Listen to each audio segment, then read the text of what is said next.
Nós estamos estudando sobre as cartas, né, que Paulo escreveu. Hoje vamos falar sobre Gálatas e a gente tem que pôr na nossa mente, no nosso coração, né, que as cartas são atemporais, independente da época, independente do tempo. Ela foi para aquele tempo, ela é para nós hoje também e vai ser para gerações futuras que virão. Então, como a gente já viu, né, na aula anterior, Paulo, né, ele foi um homem que marcou a sua história. Paulo foi um homem, né, que escreveu o livro de Gálatas, o livro não, irmãos, a carta de Gálatas, né? Ele escreveu essa carta, né? Ele foi um homem que ele era perseguidor de muitos cristãos, e quando ele tem esse encontro com Jesus, a sua vida, né, é totalmente transformada, né? Então Paulo, ele passa a ser o apóstolo do amor, né? Ele tem esse encontro marcante com Jesus que marcou marcou a história da igreja. Então a igreja, o cristianismo não é mais o mesmo devido esse amor, né, que Paulo teve por Jesus, o encontro que ele teve. Então, ele terminou sendo um mestre em ensinar o amor, a esperança e a fé. Paulo mudou, né, realmente a história tem mudado as nossas vidas. Então, a gente vai ver algumas situações que Paulo enfrentou, né, em Galácia. Galácia, na realidade, né, que a gente vai ler a história no livro de Gálatas. Galácia não foi uma igreja em si, né, era uma região. Então, provavelmente, várias igrejas receberam aquela carta, várias igrejas receberam aquela palavra que Paulo estava ensinando, né? Então, Paulo provavelmente, quando estava percorrendo, né, numa das suas viagens missionárias pela Macedônia, aproximadamente entre 59, né, depois de Cristo, ele escreveu às igrejas. Então, Paulo estava muito preocupado, na realidade, com os cristãos daquela época, porque muitos estavam sendo afastados do evangelho verdadeiro e muitos estavam sendo o quê? Enganados por não só falsos mestres, mas por falsos cristãos também, que estavam na realidade distorcendo a palavra de Deus, né? A palavra que Paulo estava ensinando para aquelas pessoas.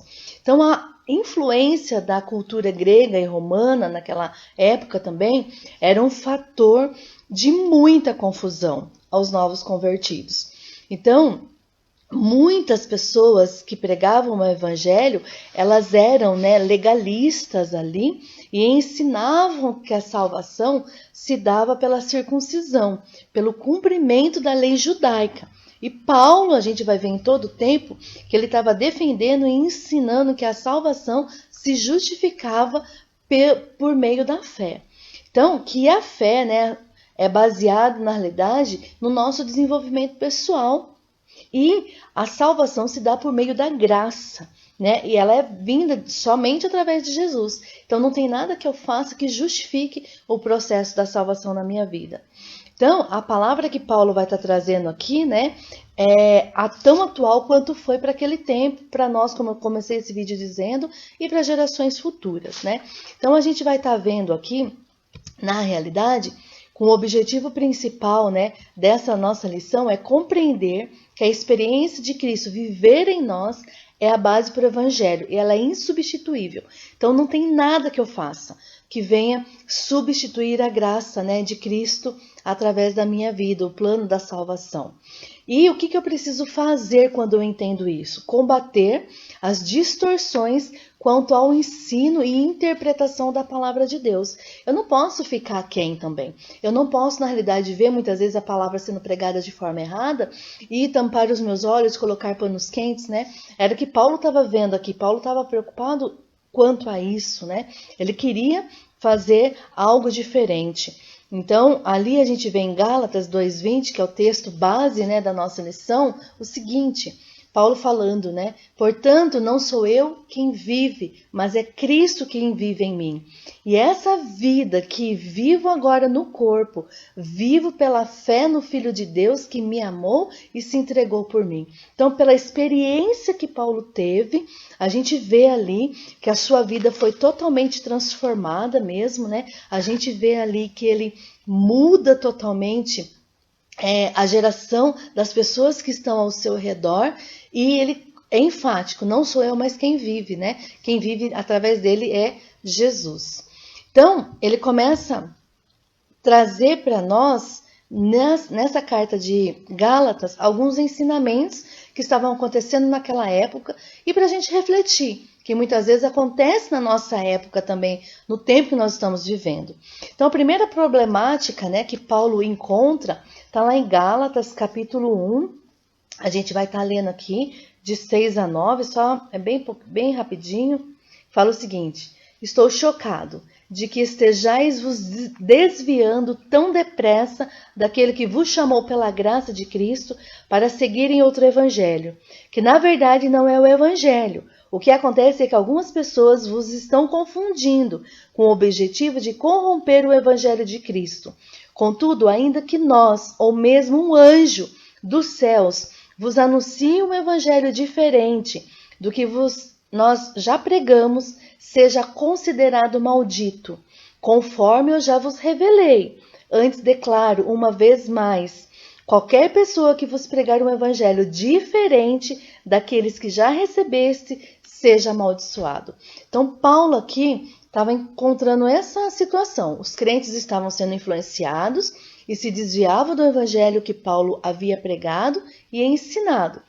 E Paulo ali estava mostrando para eles que a experiência de Cristo viver em nós é a base do evangelho. Ela é insubstituível. Então, nada que o homem fizesse, nada que ele ensinasse contra a palavra de Deus trazia, né, o processo de salvação. Então, o que a gente começa a ver aqui, né, onde a gente vê Gálatas 6? Muitos estavam seguindo falsos mestres, né, com uma mensagem enganosa. Eles estavam sendo totalmente lubridiados, né? E essas pessoas estavam ensinando que a salvação, para obtê-la, ia além da fé. Era um cumprimento da lei, né, por aquilo que eles fizessem. Então, esses falsos mestres, esses falsos religiosos, esses falsos irmãos estavam na realidade contaminando o corpo de Cristo naquela época. Então, o que é um falso evangelho nos dias de hoje, que a gente pode dizer, né? Muitas pessoas aderem ao evangelho, ao cristianismo, para conseguir alguma coisa. Elas até impõem, mudam de vida, fazem algumas coisas achando que por isso Deus vai adquirir alguma coisa para elas, além do processo de salvação, e não se convertem de verdade. Então há ainda, infelizmente, como havia naquele tempo, hoje em dia, pessoas aderem ao evangelho, mas não se convertem de verdade. E o perigo desse acréscimo, né, de eu estar pregando mentira, de eu não estar pregando a verdade do evangelho, é que a palavra de Deus fala em Marcos 7,7. Em vão me adoram, ensinando doutrinas que são preceitos de homens. Então, eu não posso ensinar, na realidade, o contrário da palavra de Deus. Eu preciso ensinar, na realidade, o que a Bíblia nos traz. Ela é fundamento para a minha vida, ela é fundamento para o meu desenvolvimento. E ali a gente começa a ver que Paulo estava encontrando essa situação. Uma segunda situação que Paulo começa a encontrar ali está em Gálatas 2, versículo 16, que fala o seguinte: estamos plenamente conscientes, entretanto, que o ser humano não pode ser justificado pela prática da lei, mas somente por meio da fé em Jesus Cristo. Sendo assim, nós também viemos a crer em Cristo Jesus pela fé, de forma alguma pela prática da lei, porquanto é certo que por praticar a lei ninguém será capaz de ser justificado. Então Paulo foi bem enfático. Os Gálatas estavam substituindo a graça pela lei. E Paulo fala muito claro ali: nada que você faça baseado na lei vai justificar o plano da salvação, né? Não haveria mais lugar para a lei no que tange ao seu cumprimento para a salvação. Antigamente, a lei, ela tinha um alicerce louvável, um alicerce bom, um alicerce certo, né? Para que era esse alicerce que Deus criou? Foi Deus que criou a lei, não foi o homem. ela foi criada para regulamentar regras sociais, criminais, até espirituais, né, daquele tempo na época, né, e também para o cumprimento da palavra de Deus. Então, assim, Deus de forma progressiva, ele foi o que? Revelando ao homem o plano da salvação. Então, é interessante a gente parar a pensar que a lei ela teve um início legal, um início justificável, mas Jesus veio quebrar muita coisa da lei no que tange ao processo da salvação. Até muitas coisas na questão da espiritualidade, da lei moral, ainda nós até vivemos hoje. Nós vivemos bastante firmados na lei. Por exemplo, você não pode matar, você não pode roubar, porque tem consequências diante disso tudo, né? Mas o que eles estavam querendo trazer ali para o povo naquela época é que a salvação era baseada na realidade, no cumprimento da lei. E isso trazia o pecado. Então, lá em Romanos 6,14 diz: porque o pecado não terá domínio sobre vós, pois não estáis debaixo da lei, mas debaixo da graça. Então, para eles, o cumprimento da lei, né, era a eliminação do pecado. E a gente está vendo que, na realidade, não é. A única coisa que elimina o pecado da nossa vida é o fato da salvação através de Jesus Cristo. Quando eu entrego a minha vida para Jesus como Senhor e Salvador, e isso me traz, na realidade, garantia de salvação. Então, uma outra situação que Paulo estava enfrentando ali está em Gálatas 2,4, que nós estamos lendo aqui, vamos ler aqui, né, que fala o seguinte: essa questão foi suscitada devido ao fato de alguns falsos irmãos judeus terem se infiltrado em nosso meio, com o propósito de espionar a liberdade que temos em Cristo Jesus e nos reduzir à condição de escravo. Jesus veio nos libertar.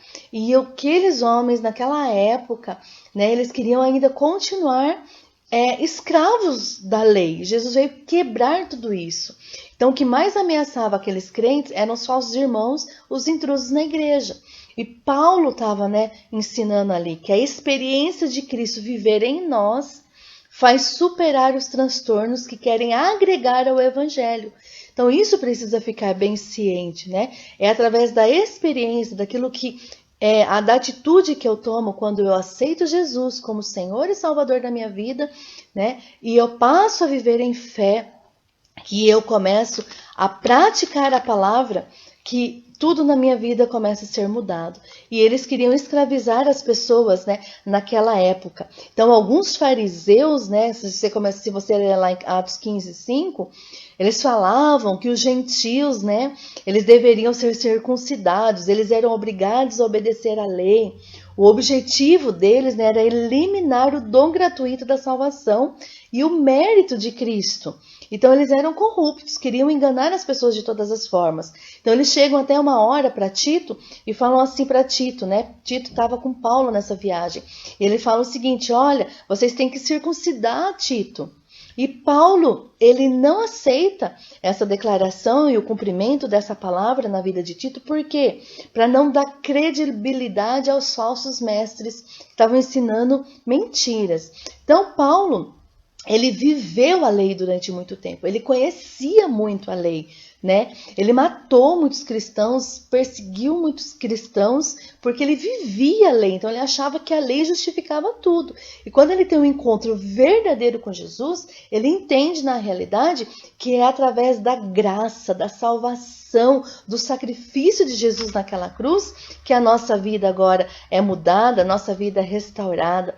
Então é o que fala, né? Aí esse próximo slide, Paulo estava ensinando que a experiência de Cristo em nós coloca a expressão da glória do Senhor. Então Paulo começou a experimentar isso, Cristo através da vida dele. Então é isso que nós precisamos levar para as outras pessoas, Cristo através de nós. Então as palavras e atitudes de Jesus representavam o que Paulo queria que se produzissem, né, que se reproduzissem em sua vida, né? Cristo vive em mim quando pratico a sua palavra. Então isso precisa ser uma verdade grande na nossa vida no dia de hoje também. Então Paulo também encontra a próxima situação enfrentada, né, ali por Paulo, está em Gálatas 2:21, que fala o seguinte: não torne inútil a graça de Deus, porquanto se a justiça pudesse ser estabelecida pela lei, então Cristo teria morrido em vão.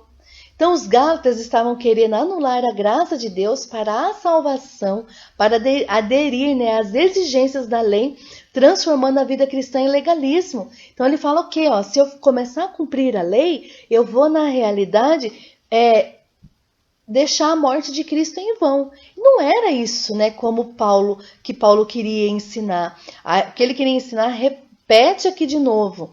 A experiência de Cristo viver em nós desfaz toda a possibilidade de um evangelho transformado em pura religiosidade e legalismo. Então, assim, não é mais pelo que eu faço, não é mais pelo cumprimento, né, da minha religiosidade que eu vou adquirir o plano da salvação e meus pecados vão ser perdoados, mas é pela experiência de Cristo. Então, o legalismo, ele exalta o que temos que cumprir. A graça exalta o que Cristo cumpriu por nós. Então isso tem que ficar muito claro no nosso coração. Esse povo vivia isso naquele tempo e muitas vezes nós estamos vivendo também hoje, né? Pelo que eu faço, pelas boas obras, né? Eu estou, na realidade, adquirindo a minha salvação. E a palavra de Deus para nós nessa manhã é que nada que eu faça vai justificar a morte e a ressurreição de Jesus. A salvação vem pela graça. Eu não mereço, mas o Senhor me dá como um presente. E isso precisa ficar muito claro no nosso coração, né? Nos dias de hoje. Então, para a gente poder estar refletindo aqui, né? O que nos dias de hoje tem influenciado você de viver plenamente o Evangelho de Cristo? Nós precisamos saber, né, que na realidade nem pessoas, nem circunstâncias, nada nessa vida pode, né, nos separar desse amor do Senhor, que não é a religiosidade, que não é pelo fato de eu viver uma vida por boas obras, fazendo algo pelo outro, que isso é louvável. A fé, ela cria isso, ela gera isso em nós de forma natural. As boas obras são feitas de forma natural, mas nada pode substituir o sacrifício de Jesus naquela cruz. Nada pode, né, substituir o plano da salvação e o perdão dos pecados. É o arrependimento, é viver uma vida em obediência, é viver uma vida em santidade. Tudo isso, na realidade, me aproxima, né, a cada dia mais, não só de Cristo, mas como Paulo é bem enfático aqui, Cristo começa a viver através de mim, diante, né, da minha mudança, quando eu aceito Jesus como Senhor e Salvador da minha vida, né, entrego realmente, e Ele começa a mudar tudo aquilo que está ao meu redor. Então nós precisamos, né, deixar na realidade que Cristo viva, que Cristo cresça, né?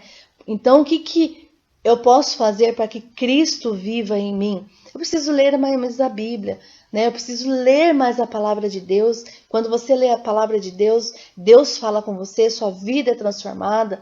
Você precisa buscar, né, desenvolver uma vida mais de oração. Você precisa buscar, na realidade, mais intimidade com o Pai. Rejeitar, né, tudo aquilo que vem contra o reino de Deus. Toda religiosidade humana tem que cair por terra. Né, você tem que ensinar essa verdade a outras pessoas, né, que está falando no ponto 4, né? Ensine a essência do verdadeiro evangelho, não acrescente nada, não traga princípios humanos, mas sim princípios fundados da palavra de Deus, né? E não se esqueça, o justo viverá pela fé. Então, a lição dessa manhã é que Cristo vive em nós, né? Cristo precisa viver através de nós. E essa verdade, quando ela é praticada, a nossa fé é aumentada, nós reconhecemos o sacrifício de Jesus naquela cruz, nós somos salvos e libertos de todo pecado. Então, que Deus te abençoe nessa manhã, que Deus te abençoe nesse dia e que você pratique a palavra do Senhor todos os dias e leia o livro de Gálatas e leia a palavra de Deus. Deus abençoe.